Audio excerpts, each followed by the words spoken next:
As you're probably interested in how to use Audacity.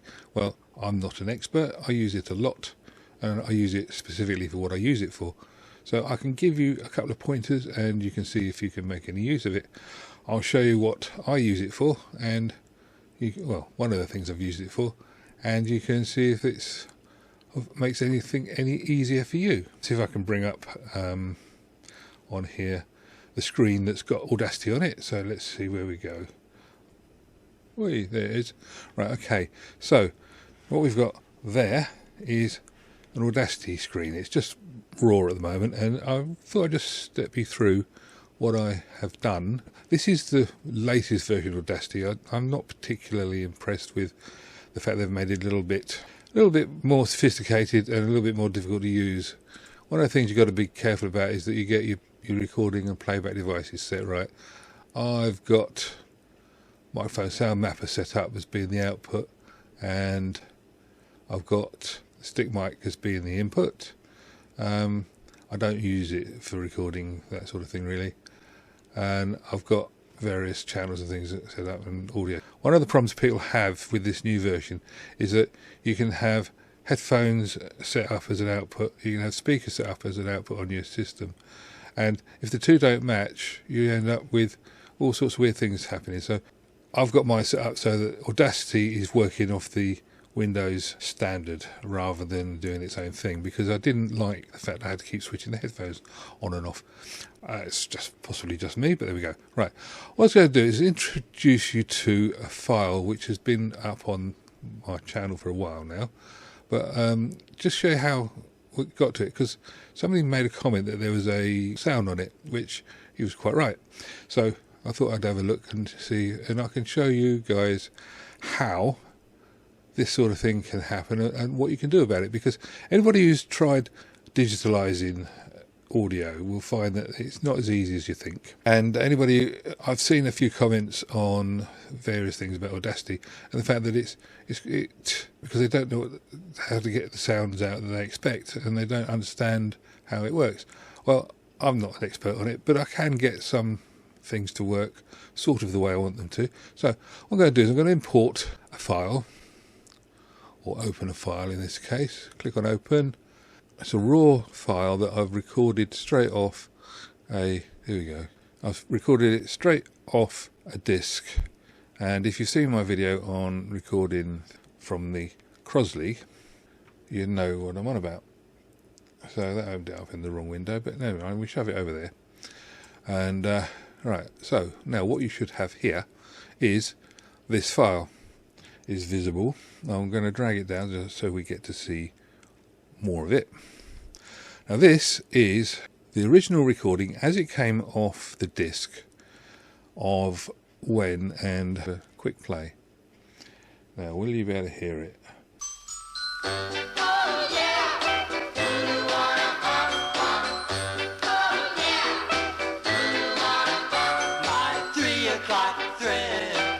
I'm going to have to use headphones for this bit, otherwise you're going to end up with some weird sounds, but excuse the headphones, it's necessary. If I don't use the headphones, then you end up hearing what I'm hearing, and that ends up with what is called feedback. So we don't want that. Let's continue it. I can hear what you're hearing as well, which is good. So that's 3 o'clock thrill, and I don't know if you noticed, it sounds pretty naff.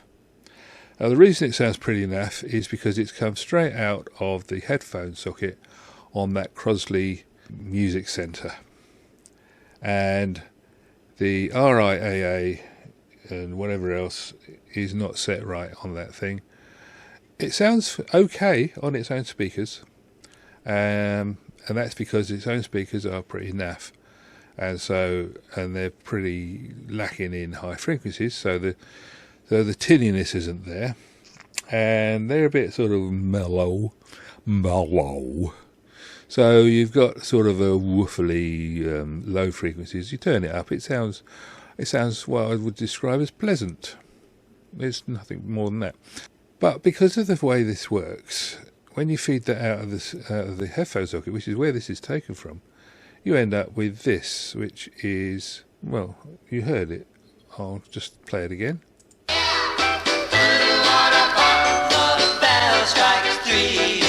It's not very nice, is it? It's horrible.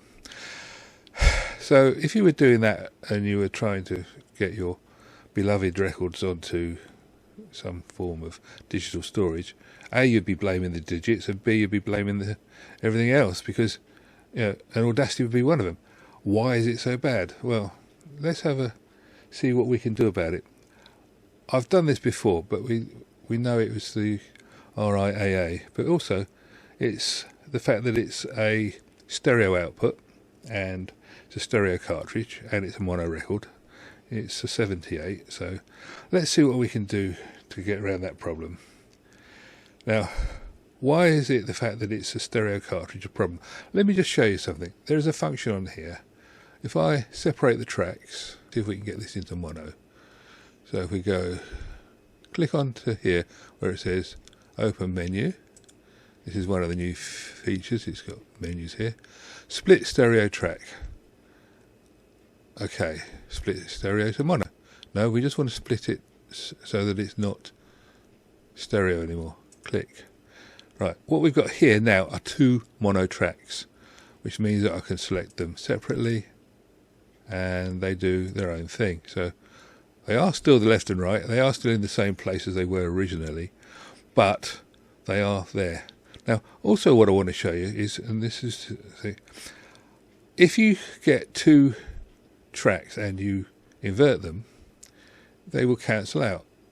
You'll have seen it on Techmone, you'll have seen it on my one on stereo. So what I want to just show you here is if we go into Effects, Special, Invert. I'm going to invert the bottom track.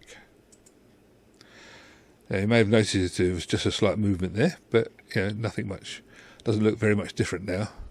And now what I'm going to do is I'm going to mix the two tracks together. So we go to Tracks and we do Mix and Render. So it's going to be the same track. Select all, right, okay. You select all there. Now the two tracks are there. Now I'm going to ask it to mix the two tracks together and render. So that one, don't forget the top one is as it came off and the bottom one has been turned upside down. So it should be the exact opposite of the one above it. Right, so there's your two tracks. The top one's stranded, there it's bottom. So now if I turn it back into stereo, which is on here, make a stereo track. Okay, so now it's a stereo track again. And what we're going to do now is we're going to see what we can do with it. We're going to mix these two stereo tracks together. This is only to demonstrate something. So mix stereo track down to mono. So we're going to make this into a mono single track. Now remember, the bottom one's the opposite of the top one. So there should be a flat line when we put it together. Well, I don't know if you noticed, but that is not a flat line. That is a flat line, and that is fuzzy. It's not very big in comparison to the original, but it is not a flat line. Let's see what it sounds like when we hit the play. Got to wait for it. Here we go. And oh, sounds like a record. It sounds like a record that's a long way away. So that is the difference between the left and the right channels. And as you can hear, it sounds pretty naff, but it's there. So that's why we want to make it mono. Right, so let's stop that. And I'll just undo what we've previously done. Undo stereo mix. And undo make stereo. Undo invert. So now we're back to the standard tracks there. And undo split. So now it's back to its original stereo track. And just to prove it, here we go. Needle drop. Now. So here we go. Right, so that's it. So we know that there is a difference between the left and the right channels, and and we know that it sounds pretty naff, that difference. So we want to get rid of that difference because this is mono. This is obviously mono, so therefore we want to be mono. So what I'm going to do now is I'm going to use the tracks control, and I'm going to mix that down to mono. just like this. Now, we'll make it big again so you can see what's occurring. But that looks healthier, doesn't it? What we'll do is we'll zoom in a bit. Makes life a little bit easier. It's only the first track I'm interested in, because the other one is anything I do to the first one will be done to the second one. But let's zoom in a bit. Here we go. So here we go. This is the actual music that we're listening to. Let's take that back one step. This is the actual music that we're listening to. This is 3 O'Clock Thrill by the Kaelin Brothers. And it still sounds pretty naff. Why does it sound naff? Well, if we look at this, this is where the Audacity analytics come in very useful. If we pull up a bit of this, like for instance, that lot, and say, what does that look like, Mr. Audacity? And we'll bring up and say plot spectrum. And it shows, let's open it up, shows that. It shows that we've got a mixture of sounds. We're on linear. Let's go to logarithmic frequencies. This is an MP3, so it cuts off at 20 kilohertz. And there's all your frequencies.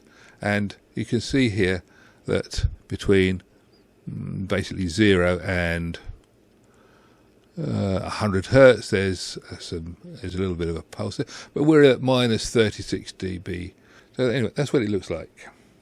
Let's close that, and if we just look at the actual the noise, because all of that has got sound. But let's have a look at this front bit. This is where the needle drop happened. It's just onto there. If I just play that bit. That's all it is, okay? It's just a needle drop and the hiss of the dragging through the trench, which is the groove. Let's have a look at that. We plot spectrum again, and you can see here we've got, this is your hiss, and there's minus 45 dB as being around about 40 hertz, 50 hertz. So that's mains, hum, and a bit of rumble and stuff. And then you got here, this is the actual stylus being dragged through the trench. Because it is a trench, and because it's a stereo cartridge, what you've got to remember is that you've got a V shape and the stylus. So there's your V, and your stylus is bouncing about in there. It's bouncing about, and so that's why you get and because it's a stereo stylus, the music is louder left and right as it rattles, basically. So that's your hiss. So as we've said, this sounds pretty awful. So what we need to do is we need to try and get a better sound out of it. Well, we know what the problem with this is. It hasn't had the RIAA curve applied. It's very, very tinny, and it's got very little bass. So what we do then is, if we do select like this, or you could do select all, but I'm just doing this track for now. In fact, what I'll do is I'll do half of this track, so we can see and hear the differences. So select half this track, and what I'll do now is I will apply an effect, which is equalizers, graphic equalizer. And this is just so that we can prove it. This is your factory preset. This is your factory preset RIAA curve. Basically, we're talking about a 20 dB boost to the really low frequencies and a 20 dB cut to the high frequencies. So that's going to get rid of the tinniness. This is what is normally applied via circuitry in a preamp, but obviously, because this is a really cheap Crosley system and things, it hasn't had the proper effect if they do apply it. So we'll put it on to the end result here. Boom. Now you may notice that changed. I will point out to you there is no red clipping. We are not bashing the limits. This is digital recorder. We do not need to be bashing the upper limits of the 0 dB, because we've got plenty of leg room, if you like. headroom, all the room you can think of. So now we've applied the RIAA curve. What is that going to sound like? Let's have a quick listen. Here we go.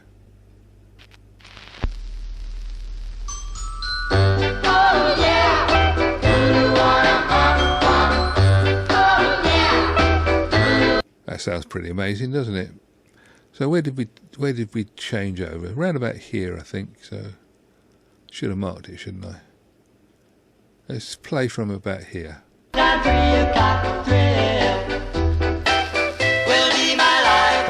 I was right. Can you hear the difference there? Try it again. Yeah.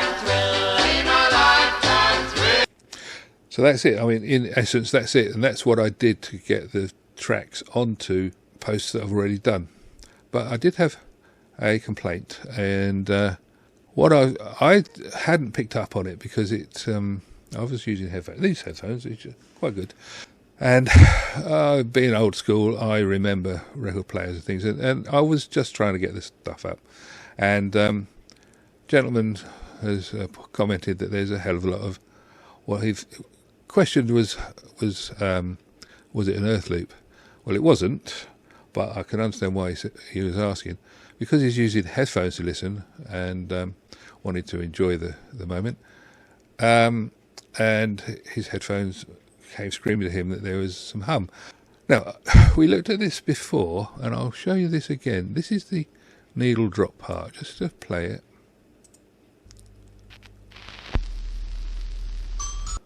To me, that sounds pretty good, and it sounds what I expected it to sound like.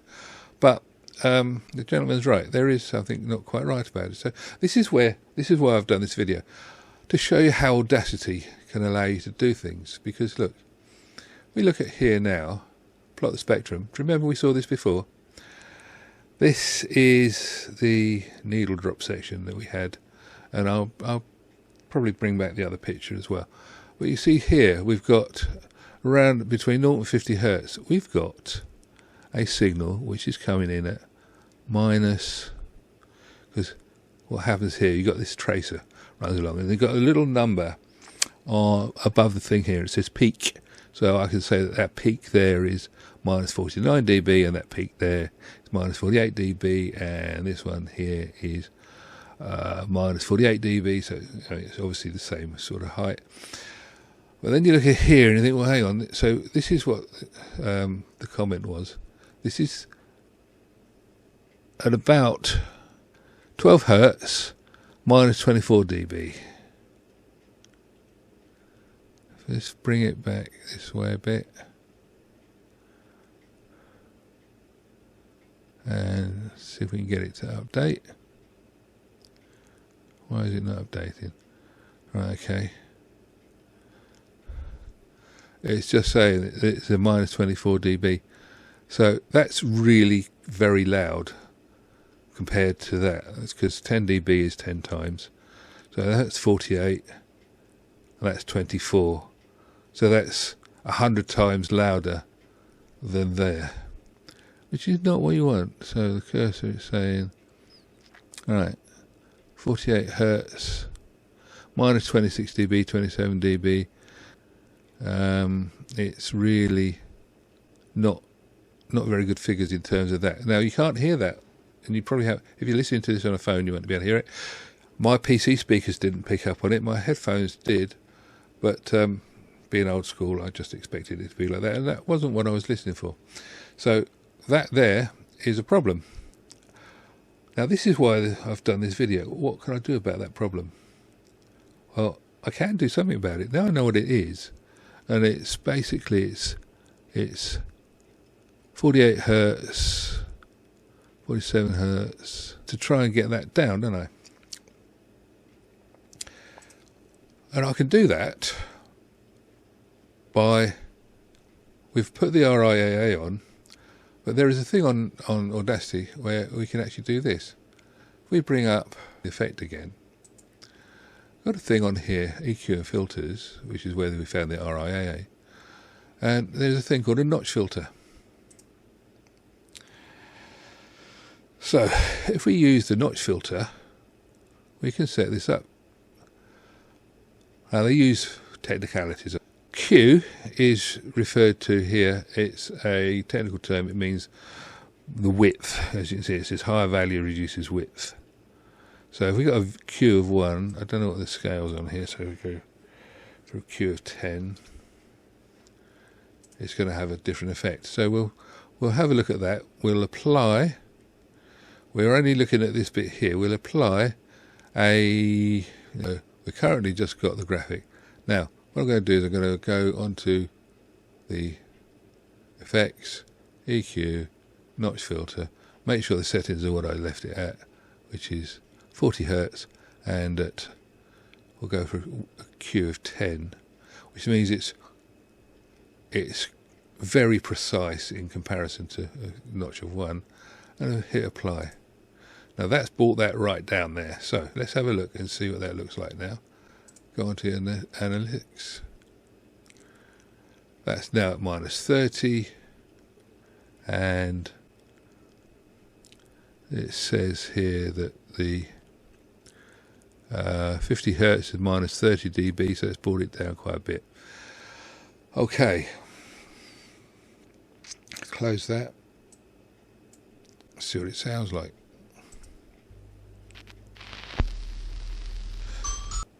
The rumble's gone.